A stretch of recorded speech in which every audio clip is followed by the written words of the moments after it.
هل كنتم تعلمون؟ الجزائر هي الممثل الوحيد من إفريقيا والعالم العربي الذي دخل قائمة أفضل 50 حلوى مثلجة في العالم، وذلك بفضل تحلية مميزة تدعى الكريبوني. هذه الحلوى التقليدية القادمة من وهران ليست فقط منعشة ولذيذة، بل تحمل معها تاريخاً وثقافة وذكريات أجيال. منذ عقود كان الكريبوني أكثر من مجرد حلوى صيفية، بل كان رمزاً للانتعاش والتقاليد، يباع في شوارع وهران بأيد ماهرة وبمحبة لا توصف. مزيج من عصير الليمون، السكر، ماء الزهر، وبياض البيض الذي يمنحه طراوة ونعومة لا تقاوم، فتجعل بذلك من أول ملعقة تجربة فريدة لا تنسى.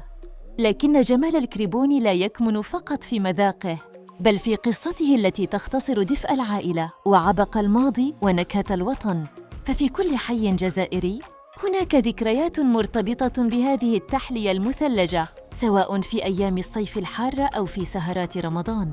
والأجمل أن هذا الطبق الجزائري نجح في اقتحام التصنيفات العالمية، حيث حصل على المرتبة 25 في قائمة أفضل 50 تحلية مجمدة حسب الدليل الطهي العالمي تيست أتلاس، وهو بذلك يعد الوحيد في إفريقيا والعالم العربي الذي يحتل مكاناً ضمن أول 50 مركزاً في التصنيف العالمي. إذا أعجبك المحتوى لا تنسى الاشتراك وتفعيل الجرس، فالدعم منكم يدفعنا للأفضل.